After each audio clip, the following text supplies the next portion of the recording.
What's up with YouTube? Alright, so finally doing this Star Wars Sequel Trilogy review. So I watched it like a couple weeks ago, made a review, but I didn't really like the review. It's kind of all over the place, because I guess I needed more time to think about this shit. So let's get into it. Like, so comparing the first time I watched, this trilogy was the initial what I saw. Like, this is the first thing I seen of Star Wars, kinda. I mean, I seen A New Hope a long time ago, like I said in the past reviews, but I didn't really remember it that well. And I saw, I knew spoilers. I knew like spoilers from the first two trilogies. I seen like clips here and there, but nothing really. I didn't like know any context. So going into the first time I went into this trilogy, I knew the name Luke Skywalker. I knew the name Darth Vader. I knew who else? I knew the name Han Solo, the name Princess Leia, Chewbacca. I knew names here and there, but I didn't really know the full. You know what I mean? So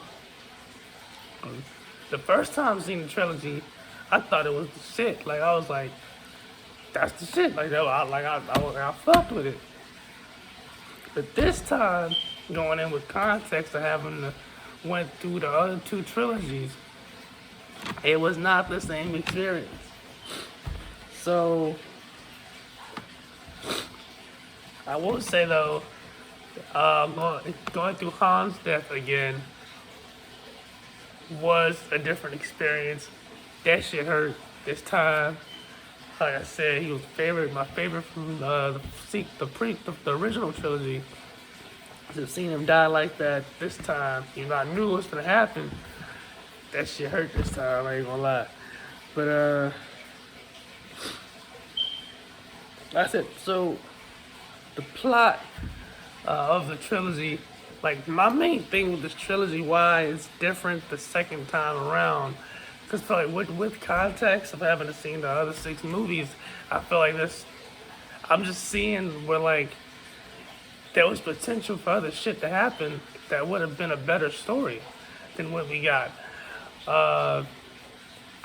It's like the premises are fascinating, but like it tries, as like it doesn't know, it never lives up to the potential, I guess. Like it's not like it's not complete bullshit or nothing. Like it's not like trash, but it like just never lives up to what it could have been in hindsight, with the other 6 movies taken into account. And I think the reason for this was because, one, they didn't bring in George Lucas. As far as I could tell from when I was looking up shit, George Lucas didn't write none of these stories, or have nothing to do with any of these stories. Which is not the case with the other 6 movies. Every movie, either he wrote the story for it, he wrote the script, or he directed it, or he had an involvement with all 6 movies. With these 3, he had no involvement. Completely Disney, Kathleen Kennedy, that was it. So that was one problem. But another problem was that each movie in this trilogy was supposed to be written and directed by a different person. And while I understand, I looked into the other 6 movies and the other trilogies, while they did have other writers, they did have like 1 or 2 movies directed by a different person, and like maybe 1 or 2 movies written by a different person, or maybe even I don't remember if all 3.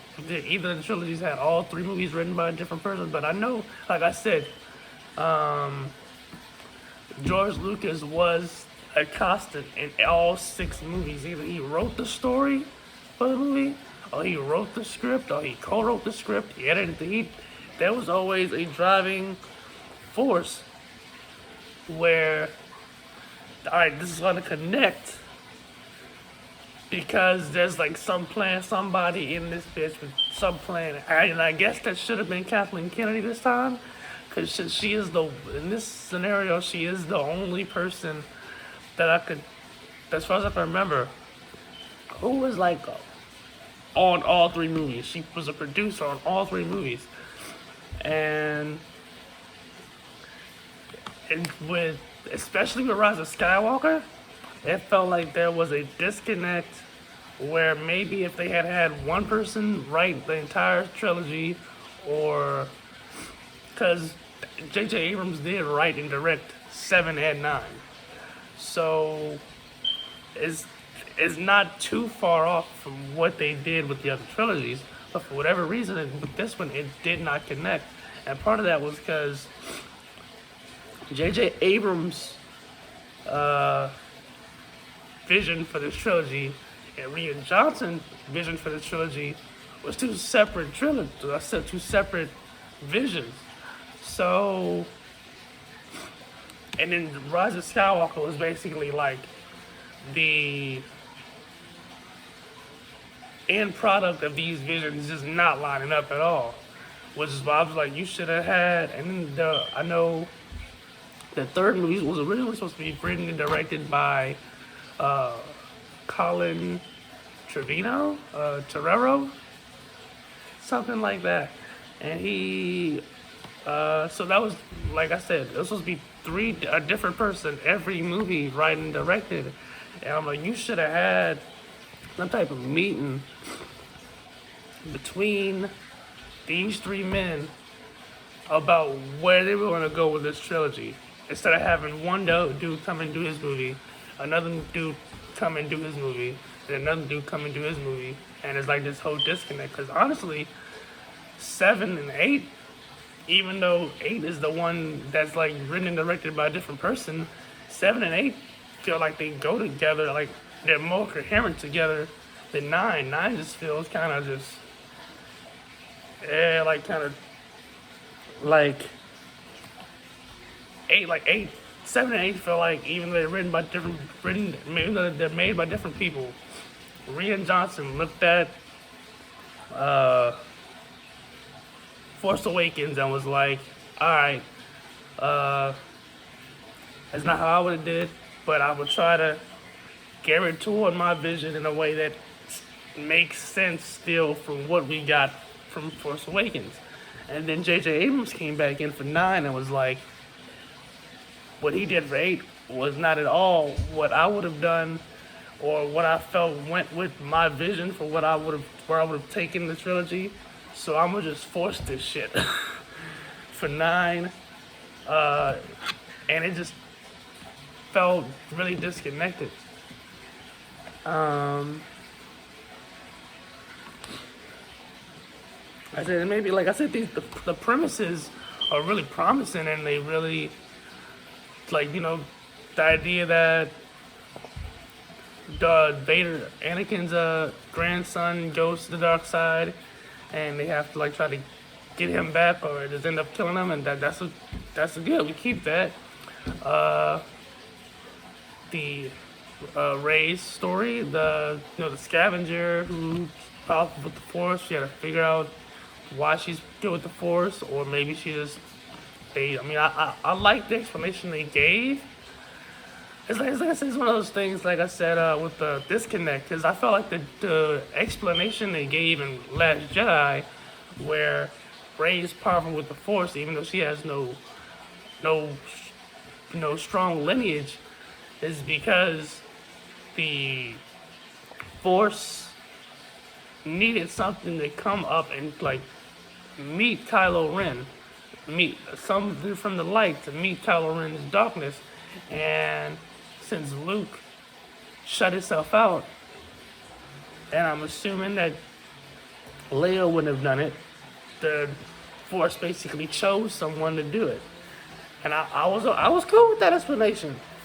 But then, like we said, you get to Rise of Skywalker, and it's like he still kind of kept that explanation, like with the Force dyad and all that. Well, he still kept the explanation, but he still threw in the Palpatine thing anyway, which I'm like, you don't need the Palpatine thing if you already have the explanation of the dyad and the light rising to meet the dark.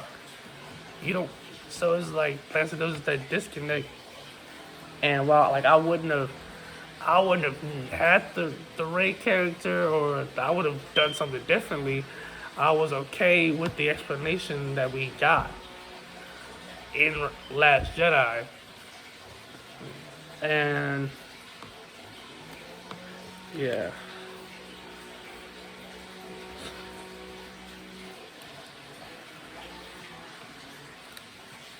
I know I mentioned premises, but I mean, I guess those are the only two real premises. The Rey character, where she comes from, and the Kylo Ren story should have been, and to a certain extent, for me at least, it was.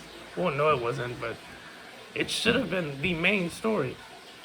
We follow Luke in the original. We follow Anakin in the uh, prequels, and so we should have followed Ben in the sequel. That his story should have been the main story, not Rey's.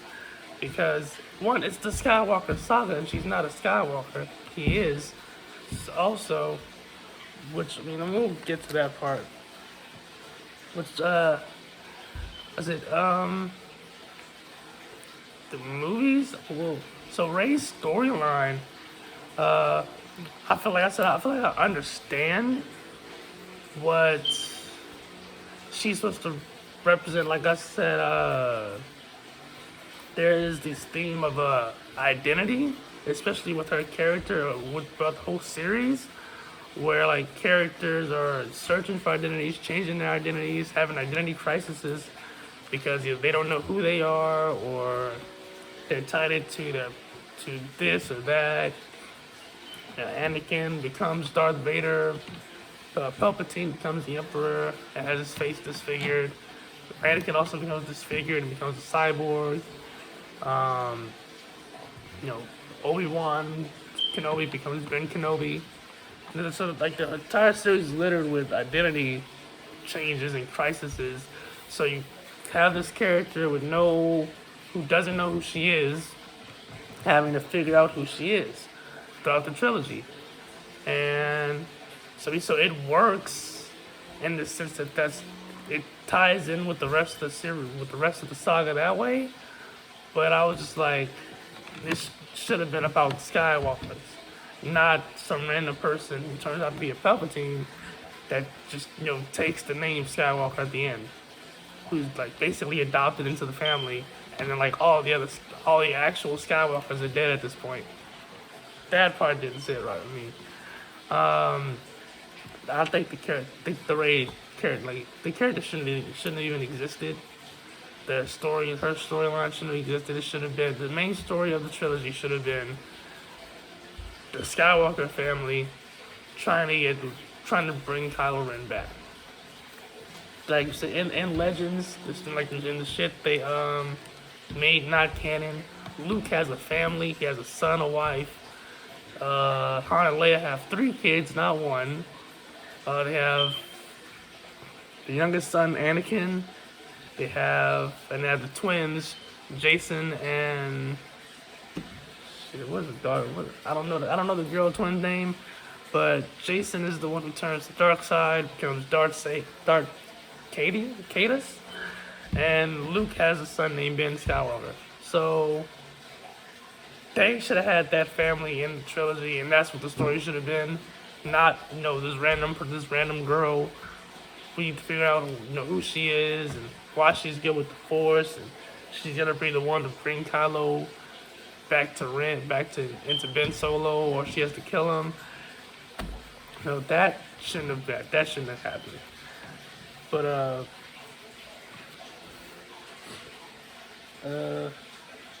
like I said, one other note on the plot, it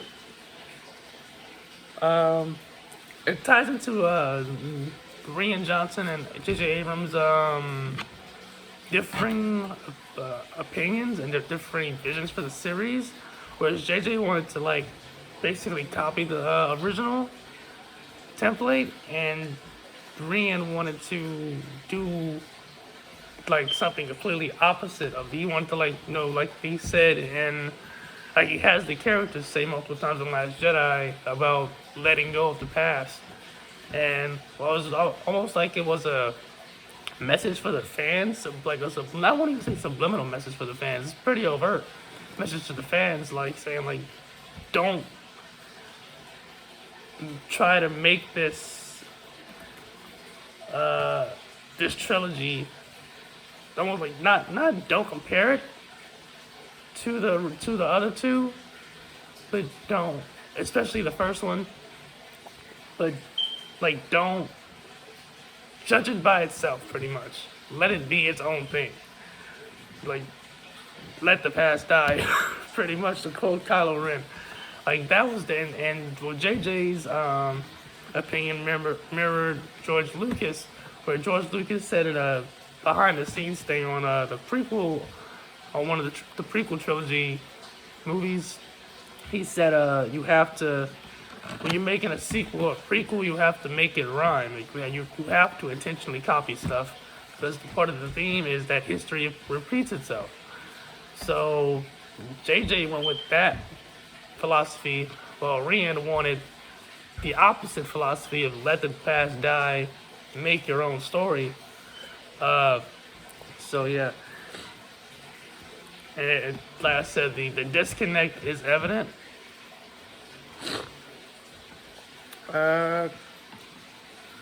Favorite character is obviously Kylo Ren / Ben Solo. Because I love the way Adam Driver portrayed him, and like the detail that went into his character, such as like his lightsaber being erratic, whereas most other lightsabers, I won't say every other lightsaber we see is like it's solid, the color's solid, but his lightsaber is like really erratic, and like buzzes all over the place to like reflect his mental state, and the obvious comparison would be to Vader, and I would say I like how they made obviously since he's his grandson, and if we're going to go with the knowledge that Anakin might have had borderline personality disorder, it would only reason that he could pass that down to his grandson, which he does seem to have as well, at least in some sense to some extent, have some type of mental issue that he most likely inherited from Vader. So I like that detail as well, and my different interpretations of the character. Hell, I might make a video comparing Vader and Ren and their differences. So I won't even really go into too much into like the comparisons on this review. But I liked him as Vader's successor. I thought they really did a good job with writing his story, and like I said, his story was like the one consistent thing throughout the entire trilogy that did flow good from 7, 8 to 9.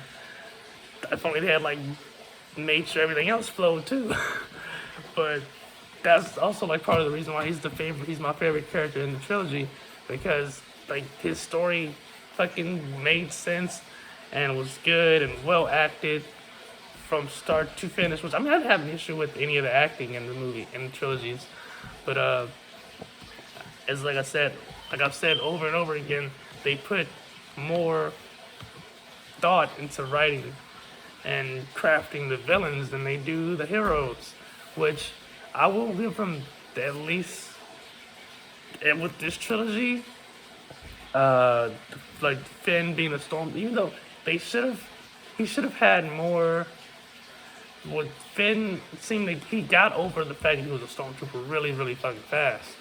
Like he has his little moment or whatever at the beginning of the movie of 7, but then he's like just joking around and chilling and hitting on Rey, and like he's shooting other stormtroopers and shit. But and then Rey, there was more, and like going back, there was, like I said, there was a little bit more detail than I originally thought into her character. But like I said, I wish the character didn't fucking exist, or at least wasn't the main character. Uh, and I mean, Poe's cool, but like I said, I feel like he was obviously supposed to be like I guess the new Han Solo, but it's you could look at it that way, but he's really the only character I would say that I'm like, you know, he's the new version of this, or he's the besides BB-8 being the new R2D2. I would say I would say the characters stand out enough on their own that I don't need to draw those comparisons. Besides, obviously, Ren and Vader, and Poe and Han, and that's really it. Because I wouldn't compare. I mean, you can compare Luke and Rey, but I wouldn't compare. What's the name? Finn and Leia. I wouldn't really compare them. So yeah, that works. One point I have to make: Finn's romantic life, which is another point of a disconnect with throughout the trilogy. How he comes in, he's trying to he obviously likes Rey, and then when you get to the second movie, he still likes Rey, and then you throw Rose in there, and she kisses him and tells him she loves him, and then we get to 9, and like the Rose thing is kind of forgotten about, and then he meets Jaina, and he like there's kind of an assumption there, and it's like, can they figure out what to do with this man's love life, or just don't write a love story?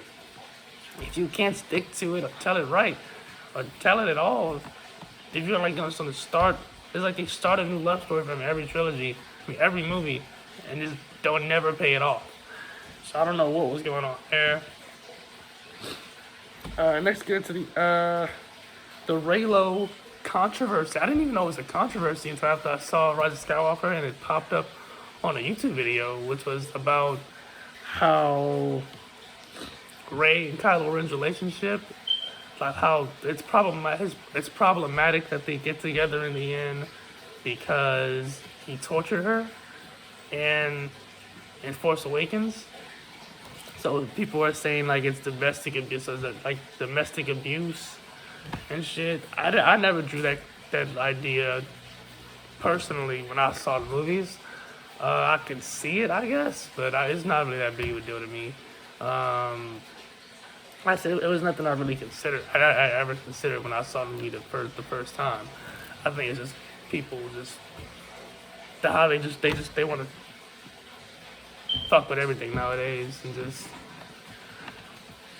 just virtuous signal and shit, air about everything no matter what. So that wasn't really a big deal to me. I didn't give a shit. I kind of assumed that they would end up together. Like I was like, as I said, like she never really gives any indication that she likes Finn. So I like, especially from Last Jedi on to Rise of Skywalker, it always seems to be assumed that she wants Kylo Ren.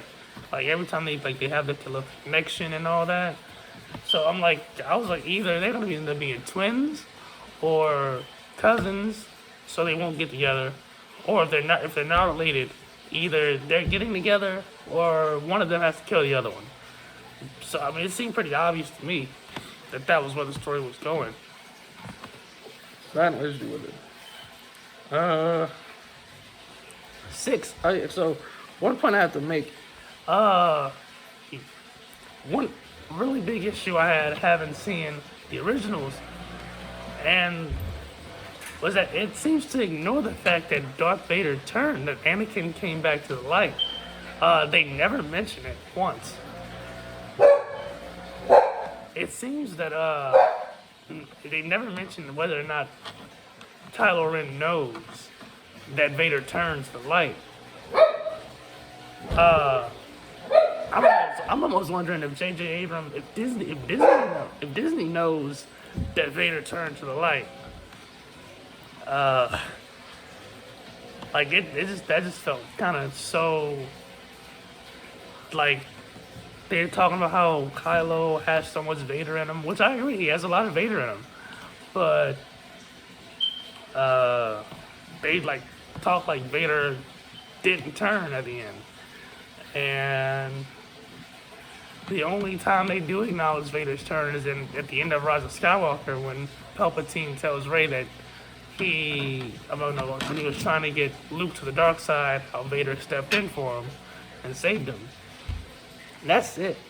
But Vader's actual family doesn't ever seem to recognize that he turned back to the light. And since we know Vader's and that Anakin is a Force ghost, why did he never show up and try to talk Kylo back to the light? Like it should have, like, in that scene on the Death Star at the end of Rise of Skywalker, when he sees the vision of Han, that should have been Anakin. Like, it should have been Anakin. They even have, I almost kind of feel like that's why their hair is kind of the same. Like, they have like the fluffy hair and shit. I'm like, why was there no Anakin Force ghost? You know, we heard his voice and the Jedi thing at the end when all the Jedi are speaking. We hear Anakin's voice. But obviously there was all the rumors about that Anakin's Force ghost was going to show up in the Rise of Skywalker, but he never does. And I just don't know why. It was like one of the most obvious things you should have done, and it didn't happen. And I was just like, bruh. Let's see, where does it rank? It obviously is the worst of the three trilogies. I think that it's not bad. It's just not as nowhere near as great as it could have been. Like I said, the prequel trilogies are still my favorite out of three. So I rank it the prequels, then the originals, then the sequels, and I feel like it had potential to be better than the prequels. And they just dropped it. They just dropped all potential, and it was just doing all types of shit. And yeah, I think it's pretty obvious that I'm gonna rank it to like the least. So which one was my favorite movie? I would say out of these three, I would say Episode 8 is my favorite, because it's like I said with the prequels, why the prequels are my favorite. Part of it is because I like that they told a different story. They didn't just copy the same story. Yes, there's certain aspects that are the same, like it rhymes, but it doesn't, like George Lucas said, the prequels and sequels should rhyme. They should rhyme, but they don't have to be carbon copies of each other. And so I like the fact that it rhymes with it, but it don't copy. Like, it tells its own story. It tells an opposite story.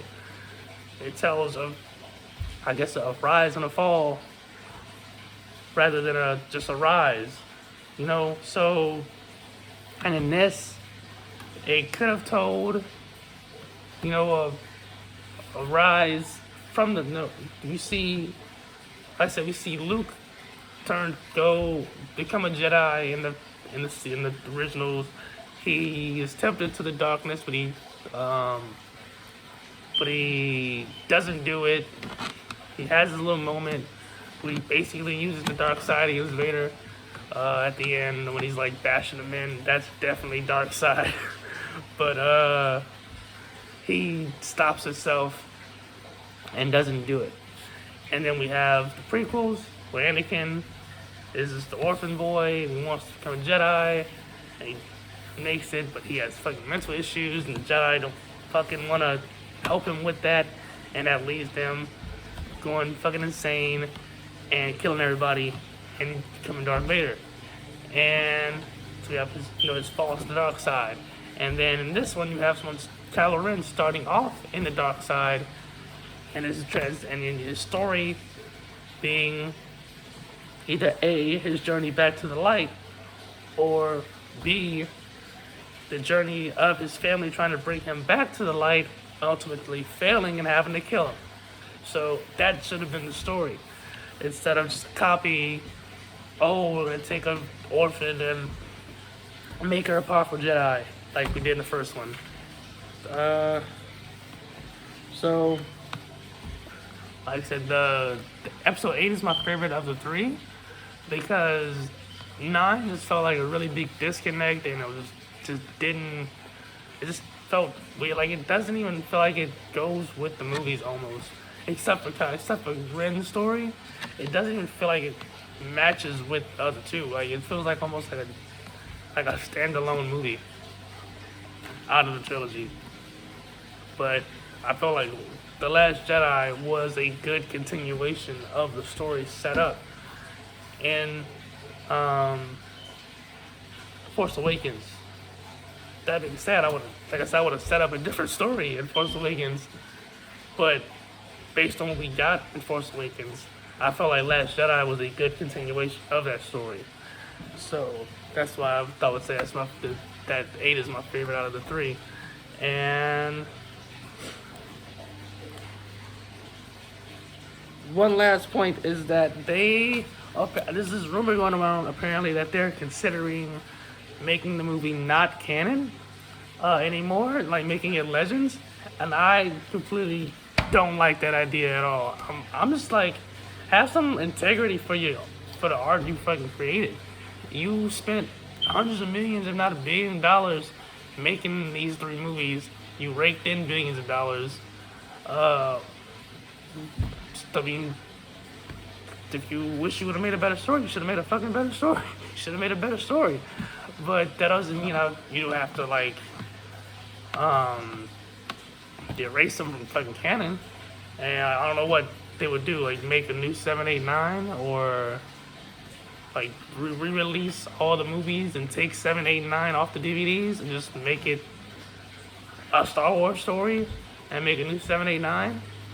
I say just leave this. If you don't like this as an ending to the Skywalker saga, leave 7, 8, 9 and just make a new trilogy in like 5 years, maybe 10, and actually sit down and make a good outline and figure out a way for it to still be the Skywalker saga, even though you killed off all the Skywalkers.